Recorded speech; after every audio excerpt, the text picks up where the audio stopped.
Ils sont 109 attendus ce dimanche 12 février 2023 pour leur installation officielle au Parlement. Après leur brillante élection le 8 janvier dernier, les députés de la 9e législature ainsi que les militants de chaque formation politique ayant validé leur ticket d'entrée à l'hémicycle, comme fut le cas du parti politique Les Démocrates, qui ont envahi tôt ce matin la rue qui mène à l'entrée principale de l'Assemblée nationale, accompagnée d'une sonorisation vocale à ne point en finir.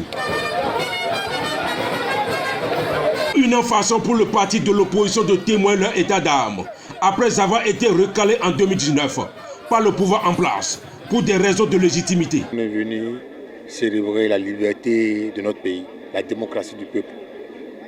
Et vous-même, vous constatez que ça fait déjà un bon moment que cet engouement à l'Assemblée hier. On est tellement content, le peuple est content, le peuple est libéré, mais ça reste encore à faire. À 10h00, chaque député rejoint enfin l'Assemblée nationale, sous le regard de leurs militants, dont leur accès a été strictement interdit par les forces de l'ordre, dans le but de permettre à ces illustres parlementaires de faire face aux travaux du jour, dans le calme. Depuis 21 ans, nous n'avions plus, Grand Oppo n'a plus de députés. Et c'est une aubaine pour nous, voilà, d'avoir ce député actuellement.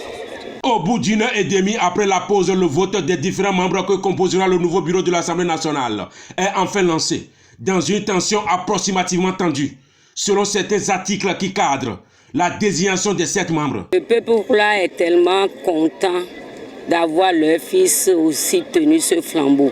Nous sommes contents, tout le monde est content. Comme ça a été annoncé il y a de cela quelques jours, mesdames et messieurs, c'est aujourd'hui l'installation des nouveaux députés qui ont été élus il y a de cela quelques jours. Nous sommes actuellement sur l'esplanade de l'Assemblée nationale pour savoir un peu comment l'ambiance ça se passe ici. Tout à l'heure, nous allons aller directement vers certains députés, surtout les nouveaux, pour savoir véritablement comment ils se sentent actuellement ce jour 12 février 2023. Autour de nous tous, c'est la joie. Nous sommes en joie, les militants sont en joie, tout le monde est en joie, la nation béninoise est en joie. Et c'est le fruit du destin, ce que nous voyons aujourd'hui. Donc, je remercie tout le peuple béninois, je remercie la 15e circonscription, je remercie la nation pour nous avoir permis d'avoir accès à ce haut lieu de Parlement.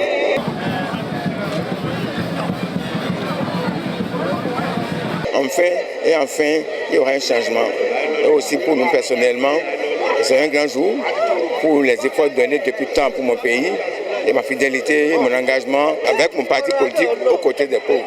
Vu le temps que prend le vote du nouveau président ainsi que les 6 autres membres qui conduiront désormais cette 9e législature, que tout ce monde attendait depuis si peu et sur ce soleil ardent, l'honorable Gafari Adéchokan et son suppléant Zakari Bidé, tous sensibles à cette peine que vivent leurs militants, ils ordonnent à ce que tout le monde rejoigne sur cet espace aménagé à gain commun, pour faire soigner en attendant l'installation du nouveau bureau de l'Assemblée nationale. Donc une fois encore, merci pour la patience.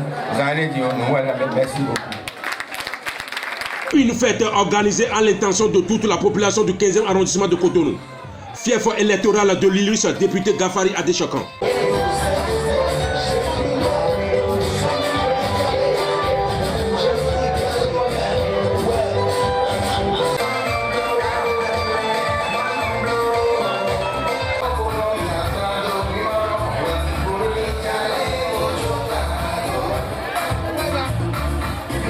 C'est dans la nuit du dimanche au petit matin du lundi que l'on n'apprend pas nos correspondants sur place à l'Assemblée nationale que le vote a pris fin. Et c'est le président sortant Louis Vlavono qui a été reconduit et devient pour la 2e fois le président de l'Assemblée nationale. Et c'est lui qui conduira désormais les travaux de la 9e législature.